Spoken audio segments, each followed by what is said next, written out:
Hafide, welcome back to the GuamGuy show. I am joined with Hunter from HSC25. Yes, sir. Cool. Maybe can you introduce yourself? I know your name, but I don't know what you are in the military. Yes, sir. So I'm a naval air crewman first, and then inside of that, I'm designated as a rescue swimmer. That kind of just means that I take charge in the back of the cabin with all the different mission sets we have. But if we do get that call over land or over water, I can act as the rescue swimmer. Okay, so what are you normally doing if you're not a rescue swimmer? The MH-60 Sierra has a bunch of different mission sets. Logistics is a big one, and then just movement of people or troops, stuff like that. Okay, so would you call it a unit? I'm sorry, I'm pretty ignorant of how the military runs and is organized. So is HSC25 a unit? It's a squadron. It's a squadron. Okay. Yes, sir. So so what is it then? It's a squadron, and what are the types of things you guys carry out? So HSC25 is located on Anderson. We just do a bunch of logistics support. We go out, support the America, and then search and rescue for the Marianas Islands. Okay. What kind of logistics were you talking about? Just like VRREP, which is vertical replenishment, stuff like that. Okay. What is vertical replenishment? It's if a boat needs food or tools or supplies or anything like that, the helicopter's able to move that. So how often is that needed? I assume, and forgive my ignorance, but the boat can presumably just pull into port and resupply or whatever. Yeah. So why the need for helicopters? Sometimes they're not always able to pull into port, and sometimes ships are met out at sea, and that's where you can do vertical replenishment to make it easier than pulling into port. Boats just meet each other. Okay. Oh, you said boats meet each other? Correct. So is it not just there's more than helicopters going on with HSC25? So anytime we go on deployment or anything, we can be on LHA, which is just a ship, and that's where the helicopters will reside. Oh, okay. So are there how many? Let me take a step back. How many helicopters are in your squadron? I could tell you that. Is it a bunch? There's multiple? Oh, yes, sir. Okay, There's multiple. Oh, okay. I don't know why. I just assumed there was just this one being used, one workhorse helicopter being used for everything. Okay, so there's a bunch. You couldn't tell me because what is it? You don't know, or because it's just information you can't share? Probably both. Okay. Yeah, it's all good. Just curious. Okay, so I think the only thing I know you guys for is for rescues. But it sounds like there's other things that's going on too with the vertical replenishment. I like how you put that. I met this what is it? Submariner? I don't want to start a war with the people who care about the pronunciation of such things, but yeah. And it was his job to keep the reactor going or something like that, or outside the reactor. I can't remember. And he was like, "Yeah, so it had this unusual reading, so we performed percussive maintenance on it and got it back down to within tolerances." He was joking, of course, but I love the phrasing percussive maintenance. So if any listeners need me to spell it out, you just hit it till it works. Vertical replenishment does sound a bit more, I guess, normal within the context of weird things happening. What kind of, so food is one thing you mentioned. What's some other things if you can say what you had to drop on at boats and ships? You can do mail, tools, anything that the boat may need. Okay. What's the biggest thing you've had to move, if you can say? They're all usually everything's on a pallet, so everything's relatively the same size. So yeah, there's not just like one piece that you're moving at a time. They usually are all on pallets. That makes sense, yeah. So like I do underwater cleanups, and so it's like people ask like, what's the biggest thing you had to bring up, and like I can tell you the biggest by size and volume, how much space it took. I can tell you the heaviest things, or something in between. Yeah. Like I think the single largest thing we took up was this cabin top of like I want to say 50-some foot sailboat. And so we brought that up. That was definitely the largest thing, but it wasn't the heaviest. I think the heaviest thing was this old compressor. There was a helmet diving operation for tourism. Okay. Next to Seawalker. It was called Seawalker, and it was next to Fisheye. And it sunk. The pontoon sunk, and everything on it fell in the water. They got the pontoon out, but everything that fell off of it was on the seafloor. And so I'm like, let's just go do a cleanup. And I was able to find out how much there's two compressors that I was able to find out how much they weigh. And there's like one's 1,000 pounds and the other's like 800 pounds. And so, that sounds like some industrial level kind of work. But I'm like, of course. Yeah, but I'm like, I can do it. And so I got every lift bag I could muster and find. And we brought it up, which was the easy part. It was easy enough to bring it back if you have a few hundred pounds of lift, because it displaces the water, so the buoyancy of the water helps lift it as well a little bit. The hard part was clearing the reef flat back in, and so we had to retie it in such a way where it had the shallowest draft possible, and even so we had these 2x4s and we're holding it up just to get that last half inch off the bottom so we can walk it in. You're shaking your head, you don't like it? No, yeah, it sounds crazy. Yeah, it was really fun. I can show you video later if you want. And so it's just kind of interesting to compare like lifting loads with in various ways in different circumstances. Oh yes, sir. Okay, so food, tools, supplies, anything else like that. So that works just fine. What else do we have here? Now, with the rescue hat on, we just got to recognize all the people and partners involved. There's yourselves, of course. There's Guam Fire Rescue, and there's also the Coast Guard. So how does that work out? Who performs what, and how is it coordinated usually in your observation? Yeah, that's a good question. So you aren't able to just call HSC25 if you're in a sticky situation. Initially, it'll go through Guam Fire Department, Coast Guard, and then if it's still determined that, or if they see that HSC25 is the most appropriate asset for that job, then that's when we'll get the call. But yeah, the Guam Fire Department does a really good job. Like you see it all throughout the news. They do a good job at picking everybody up. Mm-hmm. And then the Coast Guard, if it's further out into the ocean, just because they don't have a helo asset out here, that's when they would call us. Oh, okay. So what is kind of the range that you could attempt to do a rescue or searches? It really depends. If we have a pretty good location of where we're gonna be at. So yesterday I went on a medevac, and the Coast Guard boat was around 100 miles out. So it really depends. We're not gonna go fly 100 miles then to go search, but if we have comms and have location, then it makes it a whole lot easier. Okay. So, do you have helicopters like stationed on land, or are they all on boats, or kind of patrolling around, or both? So all the helos are on Anderson, and then just whoever happens to be on the schedule that day is who's going to go out. Okay. So I'm going to ask a terrible question right now. Did you say yet which branch of the military this is?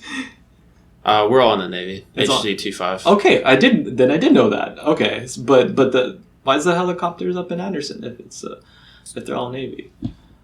Just with the airfield. Okay, so do helicopters require an airfield necessarily? You don't need runways, obviously. So. Correct. We don't need runways, but so yeah, just works with the flight line and everything else. Correct. Okay. So sometimes we see fire rescue. Let's see. I guess they do like land and sea rescues. Correct. And so am I correct in my observation and assumption that if someone can be hiked out, that fire rescue is the ones that will do it, and if they have to be airlifted out, it's you guys? For the most part, most of the time when we get that call, it's because, that person can no longer be easily moved. But yeah, like I said before, Guam Fire Rescue does a good job at getting everybody out, and we're kind of a last resort to get airlifted out. Mm-hmm. Okay. Yeah, I saw on you guys have an Instagram account, Guam Air Crew Association, at Guam Air Crew Association, and you guys and viewers and listeners can open this up and see what's going on. You were talking about was this the one from yesterday? I'll throw this up on screen. No, this can't be yesterday. This was posted 5 days ago, but it looks like you're hovering above a ship there. Correct. And you're pulling somebody up. Yes, sir. What happened here? If you can generalize as much as necessary. So I don't remember the exact condition of the patient, but I think that was a Philippine ship. They just made comms saying that they had a medical emergency and a person that needed higher level of care. Okay. So I'm just watching this on a loop right now. Okay, they don't have to be necessarily in some kind of gurney or brace. Do they wear a harness or something as you pull them up? So it'll depend on each patient's going to vary. So in that video, we're using the rescue vest. It's the same thing that we used yesterday. But we also have the litter, which is more of a gurney style, and then a basket, which is you just sit inside of a basket. Yeah. And those are all on board at any time, so you can have or do you have to pre-choose what you take before you head out? No, sir. They're all inside the cabin. Oh, okay, cool. So I'm going to read the caption here. Okay, this is a collab between yourselves, Guam Air Crew Association, and U.S. Coast Guard Forces Micronesia. What role did they play in this particular one? So typically how it goes is that comm relays just go back between the Coast Guard and us all the time. So they really help set up the rescue. Okay. And everybody does what they're assigned to do. Correct. Okay, cool. So there's a cool word in here. Another successful Saturday launch. Be sure to tell your local medic you love them today. Are you a medic? How many people are medics on a helicopter if anyone is? So if we have a designated crew to go launch, we'll launch with an SMT, which is a SAR MedTech.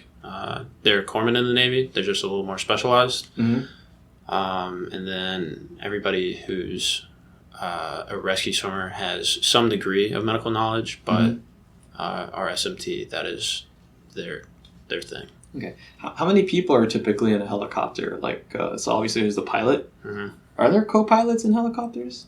Do you have? Yes. So you take a So is that 4 people then? It'll be 2 pilots, a crew chief, an SMT, and a rescue swimmer. So 5. Okay. Only 1 rescue swimmer. Okay. And what if? So is it always just one person has to jump in the water and manage it? Is never a 2-person swimmer job? It definitely can be if the situation dictated that. If you had a bunch of, if you got the call really early on and you knew what you're going to, made sense to have an extra swimmer, we can bring one. But yeah, typically when we go launch for something, we just have 1 swimmer in the back. Okay. Oh, just scrolling down your Instagram, here is another picture. This is just looking at it, San Carlos Falls. Let me see if the description does. Oh yeah, it's right there under the location. That's such an epic shot. So if you ever been to San Carlos Falls, imagine a helicopter flying over it. Now, the caption reads 150 plus foot hoist rescue flawlessly executed earlier today. This was on February 3rd. Were you part of this one by chance, or are you familiar with this particular one? Yes, sir. I'm familiar. I just wasn't on it. Okay, no worries. What happened there? So an individual was jumping off one of the falls, and yeah, they claimed that they had done it 100 times before. Unfortunately, it was just really shallow that day. It's not deep. Yeah, they obtained a couple injuries, and I want to say that GFR was already on scene. Once we got there, we lowered our people down and then used the litter to get them back up into the cabin. Okay. So, okay. Now, I've been to that falls many, many times, and I've always refused to jump because it's so rocky on bottom. There's one spot you can maybe touch 13 feet deep if you can thread the needle between the boulders, but it's just not worth the risk to me. And so I always, in as much as I could, forbade anyone else I would take there to jump off for precisely this reason. Are you familiar with a similar situation happening at Sigua, Lower Sigua Falls? Do you know if anybody's ever had to be pulled out of there? I know we've done a couple rescues out of there. Same circumstance, jumping off? I think we also have picked up people at the bottom of the falls over there. Mm-hmm. Okay. I have a friend, Mike, I love you, bro, but please stop. He likes to jump off of there. And he's done it safely, but he's also had a story where he had a friend and they jumped off and they got so scared they like blacked out midair and they hit the water bad. And so it's a serious thing. Don't, I realize the irony of me saying this, but it's like those things our parents tell us. If your friends jump off a bridge, are you going to go too? It's like, Mom, I'm going to be the first one to jump. Like, what? But there's still, sane kind of, there's still limits we should try to follow. And I think Sigua Falls is just past that limit. Some people can pull it off, but it's not a great idea. Let me go back to my question list here. Okay, so you already answered this one. So I couldn't just, I got your phone number now. I couldn't just call you. I have to call 911 and they route it around. Yeah, sure. Okay. Yeah. Gotta hit the flow chart of everybody. How long would that take? Like if all the gears are turning as fast as possible, let's say I happen to have my cell phone and I don't have a boat around me. I just, what do you call it? I have my phone in a dry bag in my float, and the wind's picked up and the current's picked up and I'm drifting and Guam's getting smaller and smaller. How long at best do you think it would, at the fastest, you think it would take from my call to come into someone coming and getting me and finding me and or getting me? So if it's during the week and we already have birds flying, it's gonna just shorten that time down a ton because we have birds flying all the time. I'm sure you've seen them throughout the week. Mm-hmm. So if that call came in during a weekday, it'd really just be how fast it's going to take for them to call us. If they know that know that using a helo is going to be the best option. I couldn't really tell you how long the phone call process takes, but for us to get anywhere on island is going to take all of 10 minutes. So you could fly from Anderson to Molesso in 10 minutes? No. To get to the very south end of the island, no, it'll take a little longer than 10 minutes. Okay. Like 20? Give or take. Okay. Huh. It takes me... so we're in Harmon right now recording the KUAM studio. Thanks, KUAM, again, for hosting me. I still can't believe you guys let me do this. Let's see. We're in Harmon. It takes probably 30 minutes just to get to Agate from here. So that's pretty... It's kind of cool, like just to fly straight over the island. I took a flying lesson here last year with ARI or air aviation, and it's such a trip to traverse the island from the air, and you get to do that all the time, huh? Yeah, it's really awesome. It's very, very pretty. I wish that you could do civilian ride-alongs. That would be so cool. So you guys are you flying around every day for training purposes or maintaining qualifications or vertical resupplies? I forgot the term already. Or is it any and all of those things? Yes, sir. A lot of us just have different trainings to do, different qualifications to maintain. So, throughout the week, we're always just training. So if I'm going to get lost, I should do it like Monday to Friday. That'd be your best. Of course, it usually happens on the weekend because that's where everybody goes and likes to be adventurous. Mm-hmm. Okay. No. All right, but it would take longer on the weekends. But I'm not planning. Gears are not turning. I'm not planning to get lost. Don't worry. I like to have like just these kind of thought experiments and go on. So, I'll ask this question in two versions: one for land and for water. But what are some of the common themes you see with SAR search and rescue cases on land?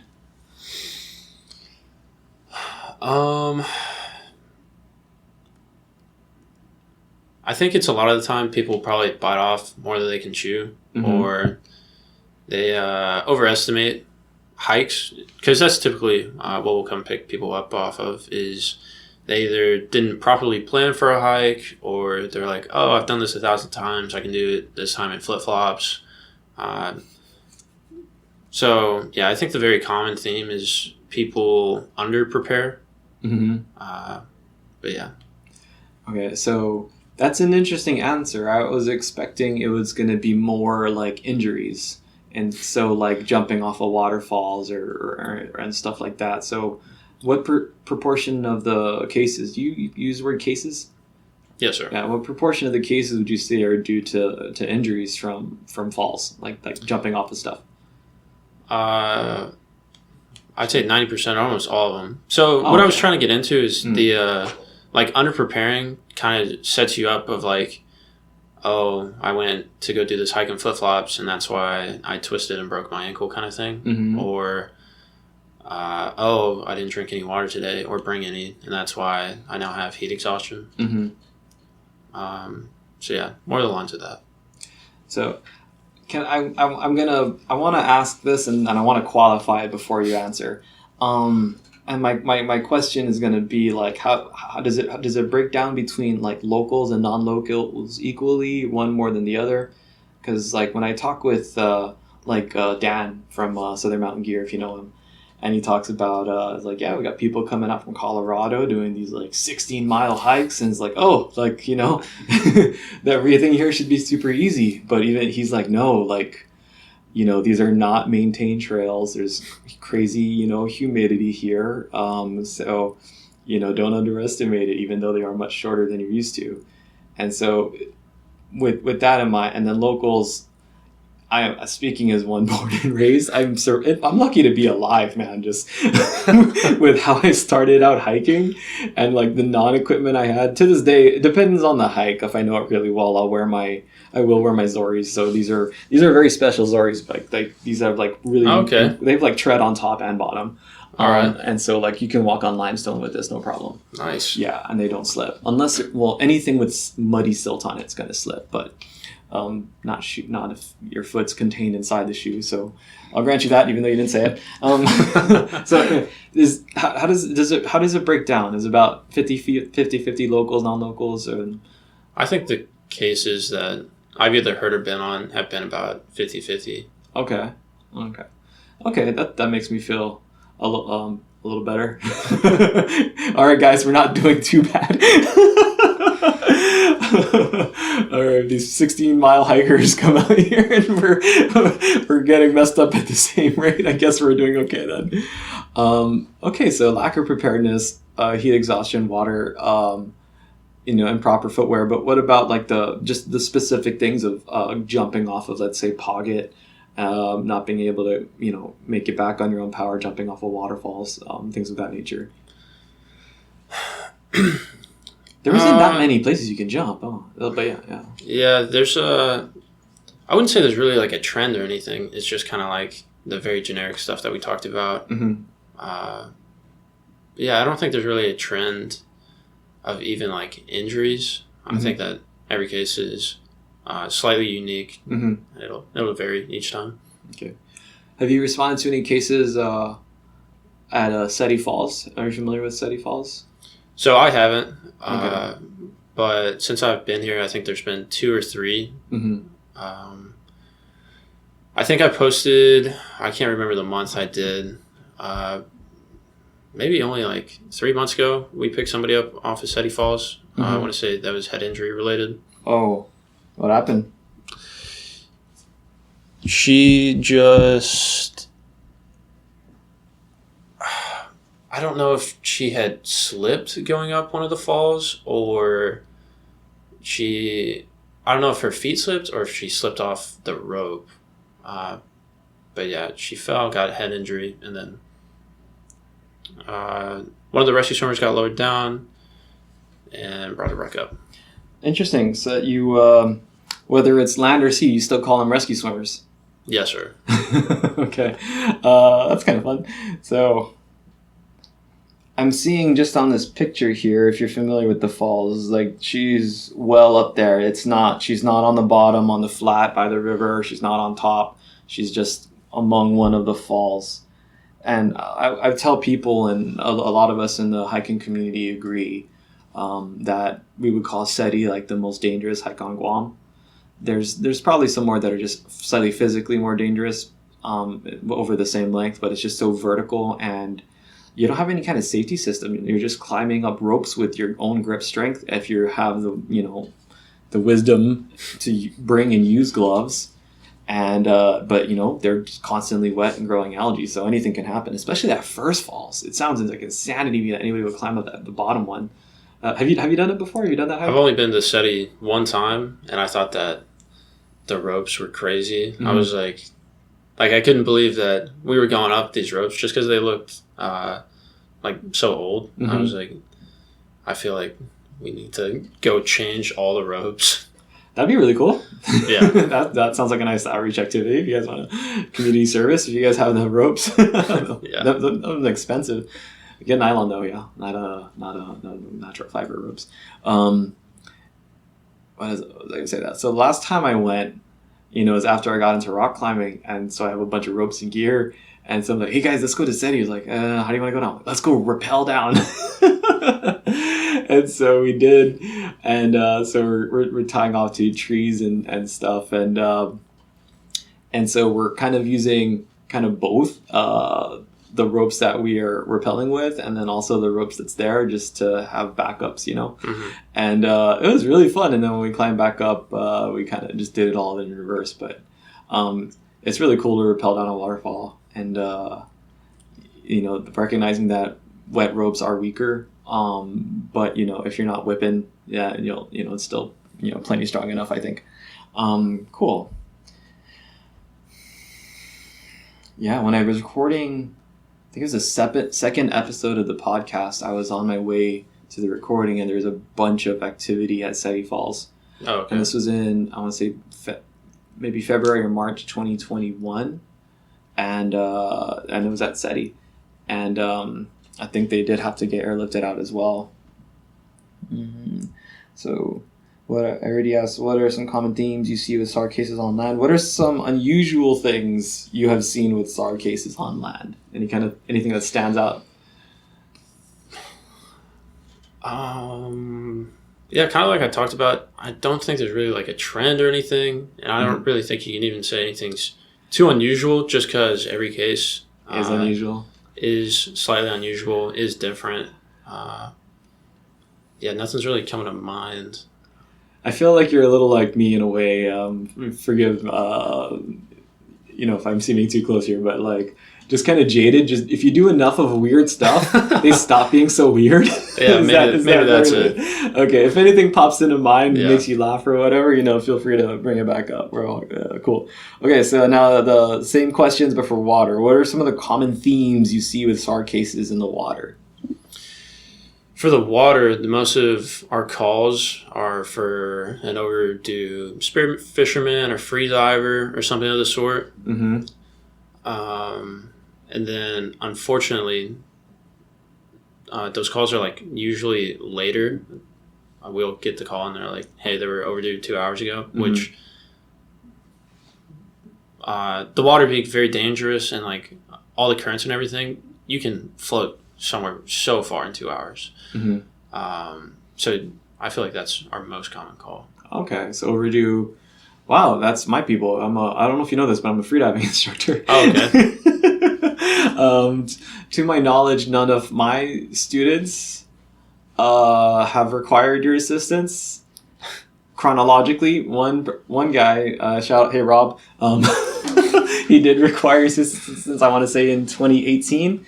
And I'll play the video for you, actually. Oh, nice. This was in 2018, and this is a rescue being affected from his perspective. This footage, if I recall correctly, was shot by Peter Heredura. I'm going to say that again because I think I did a bad job pronouncing that. Peter Heredura. Okay, no, I think I did okay. And so this is from a spearfisher's perspective. There was, if I recall correctly, 3 of them out on the water. And they were off at the banks. Are you familiar with the banks? On which side? Like southwest. Oh, okay. I think I know what you're talking Yeah, about. so I was like 30 miles away, something like that. And so it takes a while to get there off by boat. And you just have these submerged reefs. It's good for blue water fishing. So like my second time out, I got like 3 rainbow runners. Wow. Yeah. My second time like spearfishing ever, they're just like, you just pull your eyes, you close your eyes and pull the trigger and you might hit something. There you go. So this is them, and I'll play this for the viewers as well. So I guess he had a camera on his head.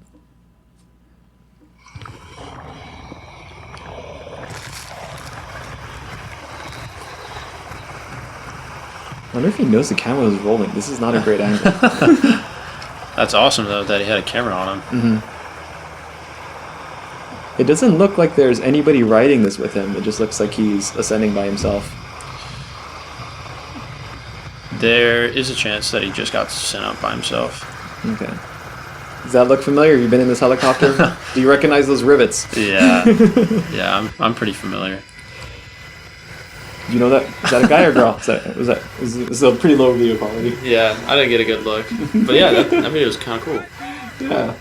If you need a model, I will gladly, let's see, we got a face in there. We have a little bit of a face. You said this is 2018? Yeah, so that's about it. Can you recognize that mouth and nose? Fortunately, no. No? Okay, so no worries. All right. So that's about typical then, but first you have to find them. Over water, yeah, that's definitely the hardest part. Especially if it's boat related, when they don't have comms or a radio or something like a radio. So if say you just took your boat out and your family or something knew that you'd be back in like 2 hours and you didn't take a radio out with you. Mm-hmm. So when we get the call and we're like, oh, we're looking for, I don't know, a 20-foot boat that's been overdue for 2 hours. Mm-hmm. Not having a radio to make comms makes it the hardest part. Mm-hmm. So what about when they're just like swam out? Like, just shore base, you guys kind of like, or let's stick with one thing. How about like boat or not boat? If you expect them to be 10 plus miles out, you do some kind of pattern. What kind of altitude are you hovering at? Things like, yeah. What does the search actually look like? So the crew will brief, and then we have a checklist we go through that'll determine what kind of pattern we're going to fly, and then the altitude, and then like different legs of each search pattern. Mm-hmm. What are some shirts? Like in diving, we have a different search and recovery dives where we have like kind of expanding circles, expanding squares, sawtooth patterns. Yeah, so we have a couple of those. Okay. What I know the Coast Guard has something. I think it's called a Delta V or something like that. Can't say I'm too familiar with that one. Okay, so basically they, hey Clint, sorry, Senator Rigel just passed by. I just had to say hi. Former senator.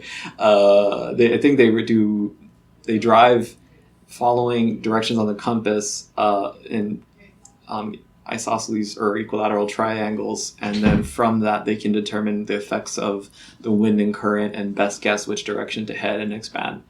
But I guess it's much less of a factor for you, or non-factor.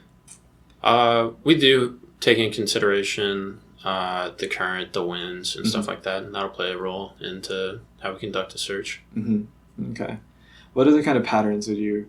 Let me explain for listeners. So in the diving side of things, for an expanding circle, like say if I have me and Hunter's my buddy, I might be the controlling diver, so I will be stationary in one spot. I will have a reel with the line, and I will let out, let's say, 5 yards of line. And then I will stay in the middle, and Hunter will swim around me. And then once he completes a full circle, I will tug the line to tell him to stop. And then I'll let out, let's say, another 2 to 5 yards of line. And then he'll swim around, make another big circle, and then stop. And then I'll signal him to swim out further. And so just keep expanding the circle. The square is the same, except it's just a lot more mental coordination because you have to know your compass headings and count your kick cycles. And then the sawtooth pattern is probably the most intuitive. If you have decent viz, you can just do it by looking. Although compasses are better. So, but you have a lot more tech, I imagine, in the helicopter. There's no stationary helicopter with another line to another one, is there? Yeah, no, sir. Okay. That's a lot more on the pilot side, but we're able to help out in the back, talk about what pattern makes the most sense, and then they'll use all their displays and everything else and navigation up in the front. Okay. What other types of patterns are there? You can do a sector search, a parallel, expanding square. What's a sector search? Kind of more like you're going off of a center point. Okay. Oh, centered? Or correct. Sector? Sector. It is sector. Okay, yes, sir. But and what was this one you said after that? Parallel. What's a parallel? That'll be like if you know they're supposed to be off of the shoreline, then you can parallel the shoreline. Okay. Are you just following that for a while, or are you doing let's follow the shoreline direct, straight up, and then let's get 100 feet away and then do it again? Pretty much. Like that. Okay. So it's interesting. Common themes you see in the water. Okay, so if someone swims out from shore, spearfisher, freediver, whatever, no scuba divers that you've seen? We have. Wait, there is one. Jim? Are you familiar with that one? I don't know his name. Was he this year or last year? Back in October? Place, they were at the banks. Also, they dropped in. Current was stronger than they thought. Came up way further away than they were expecting. They had a 10-foot long safety sausage, which is gigantic. Most of our safety sausages are 4 or 5 inches in diameter and 6 feet high, and his is 10 and probably 10 inches in diameter, or 10 inches in diameter. Yeah. Okay. So. So that safety sausage is hanging up in the shop right now. Yeah? Yeah. I want it. I want a picture of that. That's hilarious. Okay, so, all right. I just want to throw a little shade at the scuba side because so far I'm taking it all for the freediving and spearfishing. Okay, so, maybe it's another hard one for you, but anything that kind of stands out to you, any unusual cases for SAR cases over water? No, probably what you were talking about is just hearing so many that they kind of just all okay. The unusual is usual kind of thing. Yeah. Is Guam? Have you done this work at other places, or is this your first kind of time with this position? Guam is my first. Okay, I was wondering how does Guam stack up to other places? Is it way more busy, way more chill? I can tell you the hyperbaric chamber, the recompression chamber for Navy is is very busy. Really? Relatively speaking, yeah. I think they at the time when I was talking to them, I think they said they do at least a treatment a week on average. Wow. Yeah, and they said it's if I recall correctly, the largest operational chamber in the U.S. and its territories, if not the world. Yeah, for like for its type. They said there's bigger ones that are experimental, but like just normal operational use, it's one of the biggest. Okay.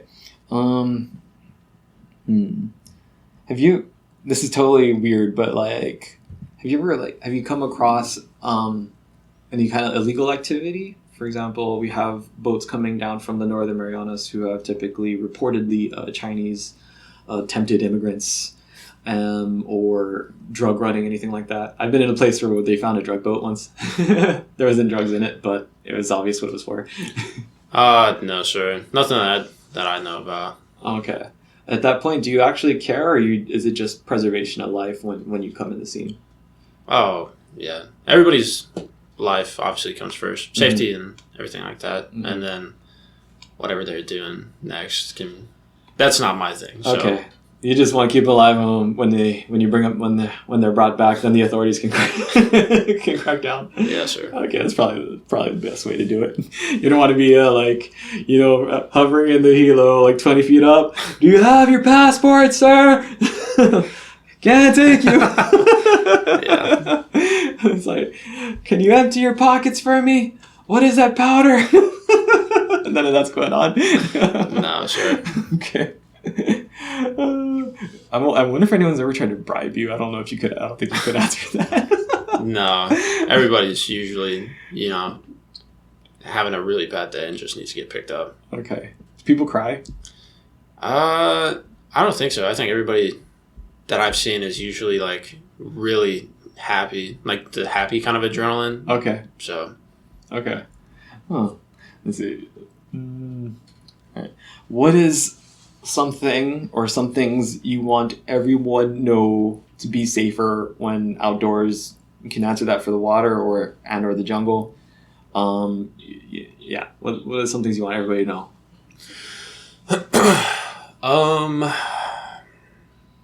I think it's just to make sure you have a plan and the plan is reasonable. So kind of the stuff that we talked about earlier. It's that even like the really simple stuff of like making sure you're wearing the right shoes. If you're going to do SETI, you probably want to bring gloves, stuff like that. So set yourself up for success, like plan for the worst, not expect just nothing bad to go wrong. And then if you are going to be doing more high-risk activities, have a way either to contact somebody or that people know you should be back at this time. And once you just set yourself up for success, then you're really set. Mm-hmm. Yeah, so like I was talking about before when I was younger, like I was very kind of nonchalant about some things. I thought I was being safe, but actually I was just looking back at my state of ignorance, just not knowing better. And so there are, there's Guam Boonie Stompers. They're really busy. They're doing hikes every week. And so they're a great resource you can tap into.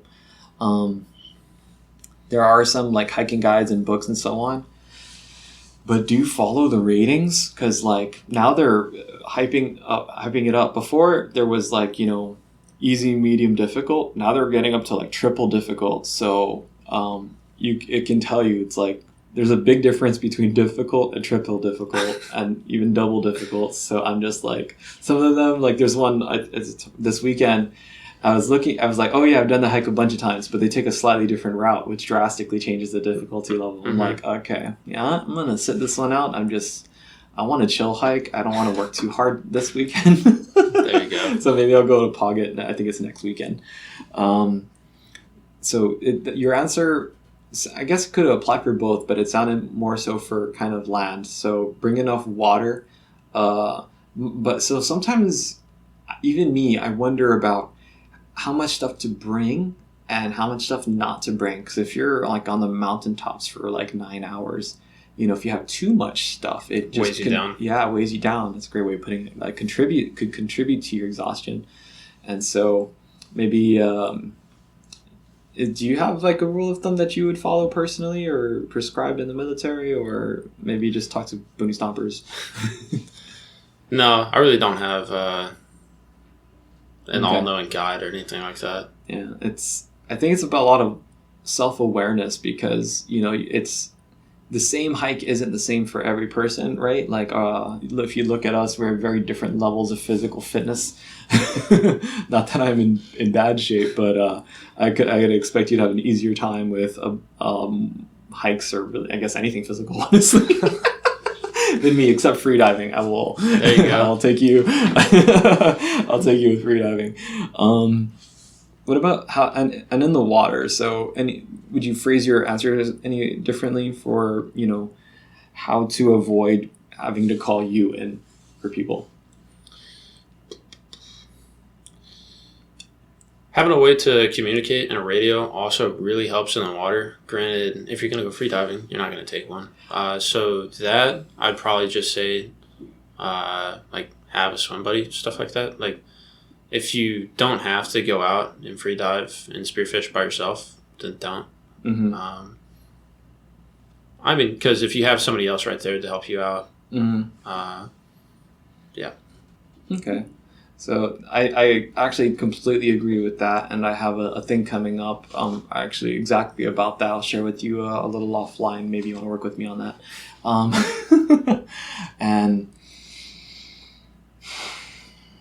so in our cases in the water, common themes, yeah. So have a buddy. Now, how far do cell phones work out in the water? Would you happen to know? Because it's a lot of people will brings a buoy, some kind of flotation with them, either to hold their gear, or if it's a sled or whatever, throw their fish on top of. Mm-hmm. And it wouldn't be that hard to bring like a mini Pelican case and or a dry bag and keep your phone in there, because most people aren't going to go out and buy a marine radio, right? Correct. So unless you have a boat, and even some people with boats, as you mentioned, don't buy radios. Yeah. Any idea how far is? You ever use your phone in the helo? I couldn't tell you the exact distance that it would reach out to, but I also don't imagine that you're going miles on miles to go spearfish. But I wouldn't quote me on this, but like the iPhones have the SOS feature when you don't have like actual service. Have you seen that? I've seen it on this too. Like when I don't have a SIM, like you could still make emergency calls. So I don't know if that would work. Mm-hmm. That was just like something that just popped up into my head.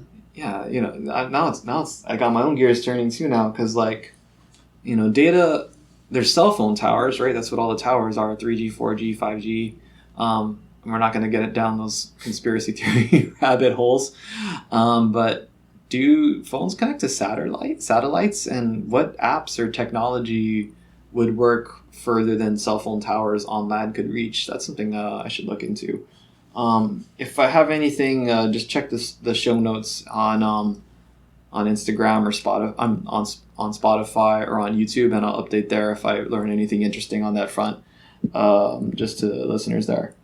Okay, so have a plan, a reasonable plan, follow it.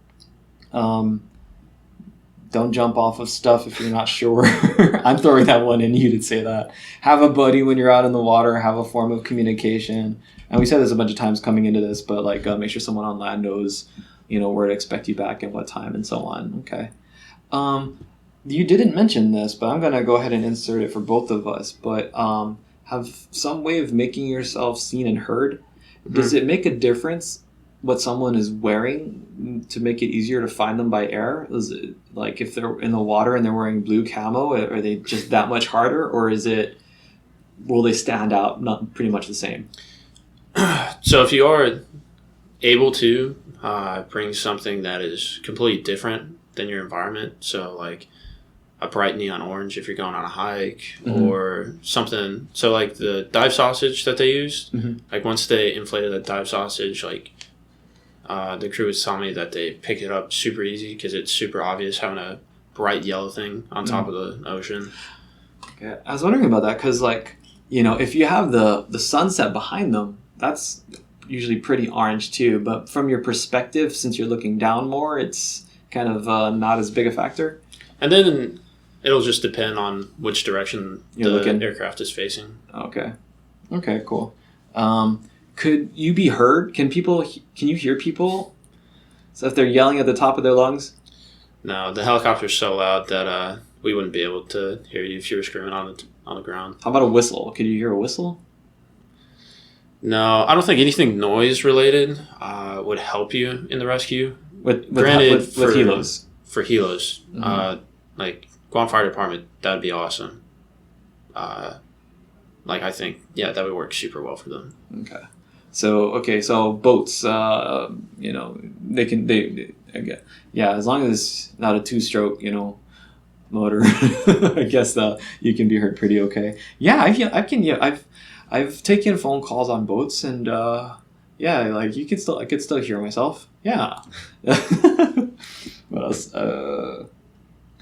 This is a totally random one here, but is the growing use of consumer and professional grade drones a consideration for your operations? So either is people out there using their drones a concern for you, or let's go with that one first.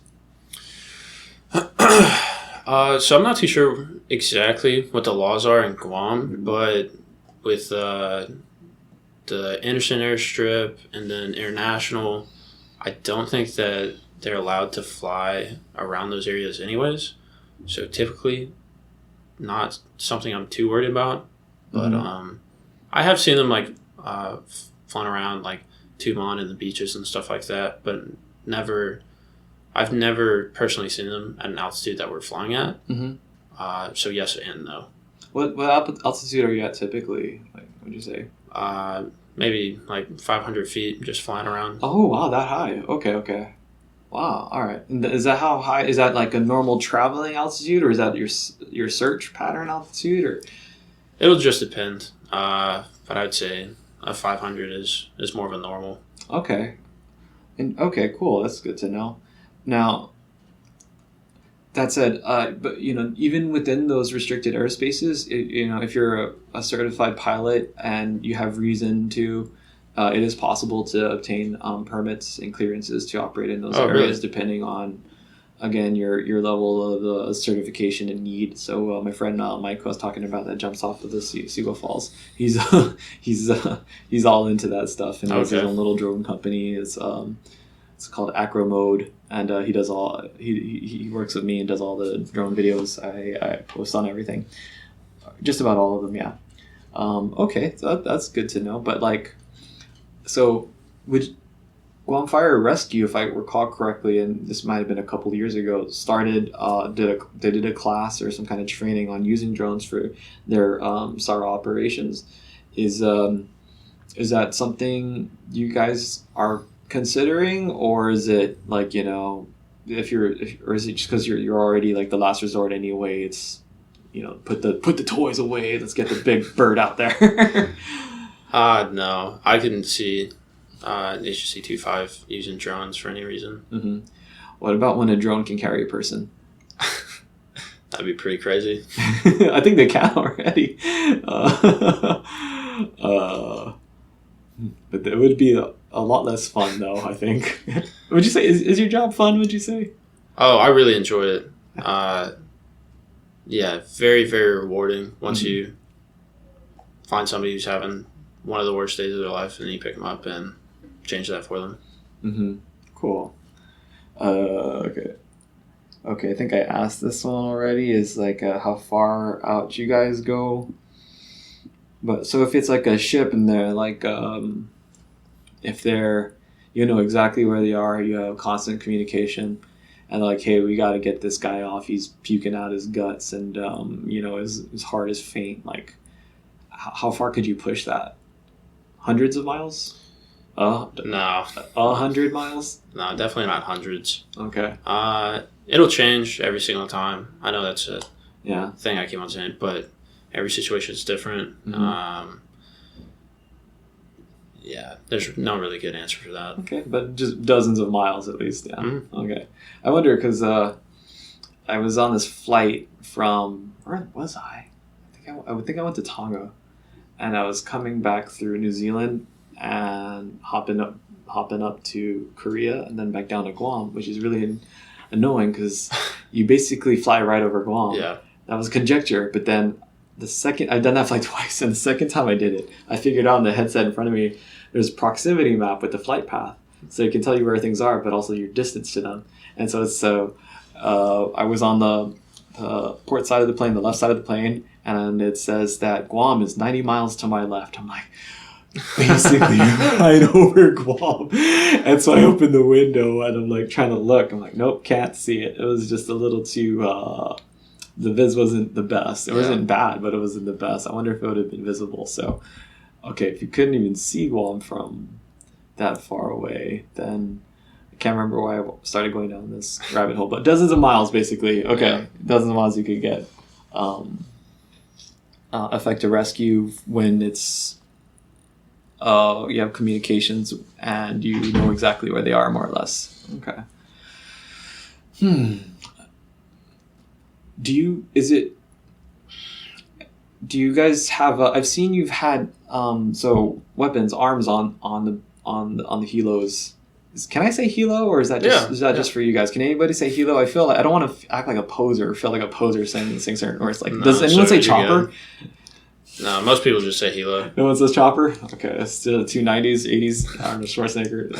There you go. Okay. I already forgot what I was talking. I've seen you guys have on your Instagram have weapons on board. So do you have like potential like combat operations or training that you have to do, or is it because it seemed like logistics and rescue? Is there more? Could there be more to it if in times of need or regularity? If we were at war, then yes, that's something that we can train to. Mm-hmm. But here in Guam, we're just the rescue asset for the Marianas Islands.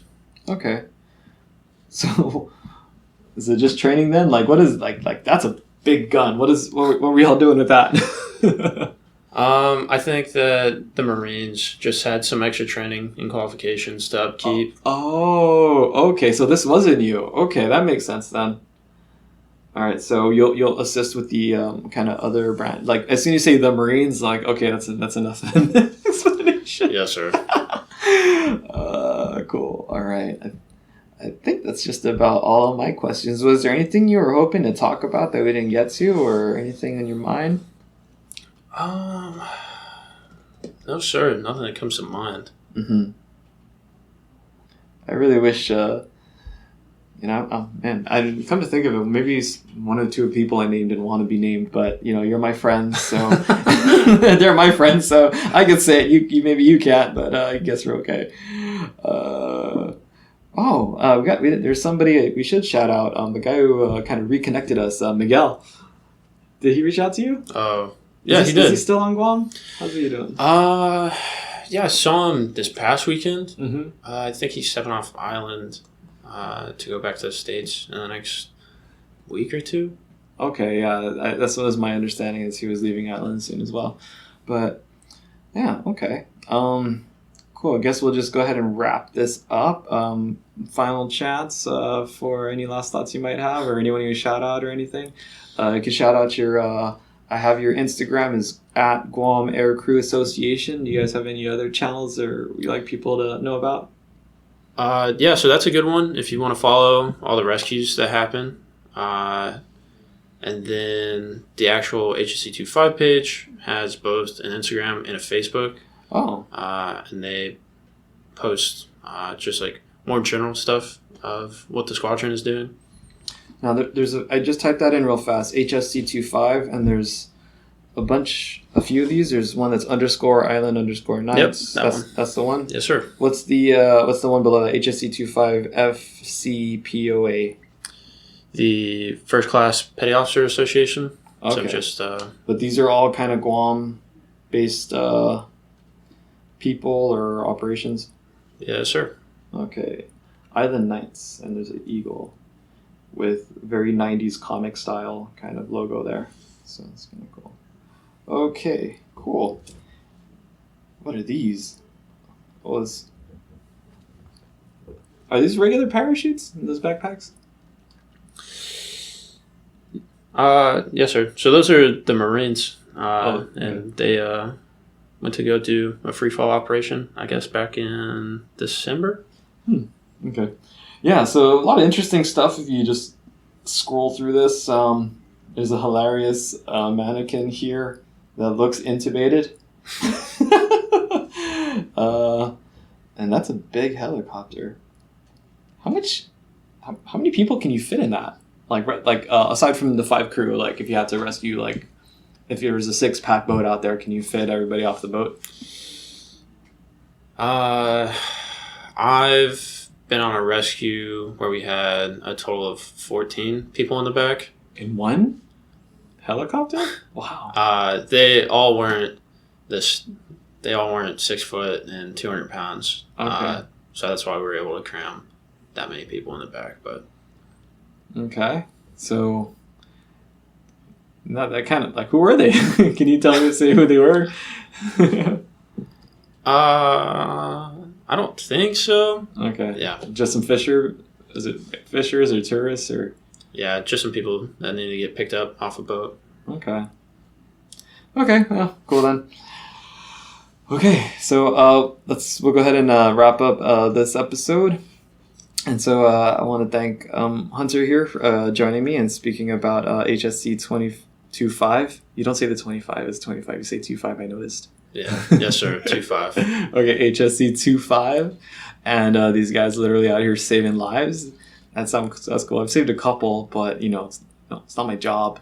No one's ever paid me to do it. In fact, that's even better. I had to use my oxygen on somebody, and like those refills are expensive. It's like $20 a refill, like a tiny oxygen bottle. It's only $20 to save a life. There you go. Well, he would have been fine probably without it. He just got fined, way faster within a couple of minutes instead of, I guess, hours. But still, no problem.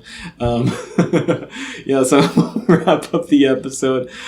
Make sure you follow these guys on Instagram, HSC25. _island_nights, and then at Guam Air Crew Association. If I have anything to add, they'll be in the show notes, especially the bit about cell phone technology. Like, if you are lost at sea, what would be the better way of trying to contact emergency services? Maybe your cell phone works fully normally, depending on where you are, or maybe you might only have 1 or 2 options depending if it's cell phone tower or satellite. If satellites are even an option. So just quick thanks to KUAM for letting us use the studio space once again, and to Chris Barnett, who was then working here, offered me this podcast deal, and I'm still grateful and happy to be doing it. So cool. Cool. All right, any shout outs or anything you want to say? No, sir, I'm good. All right, so ends this episode of the Guam Guy Show. Thanks for watching, listening, and I'll catch you on the next one.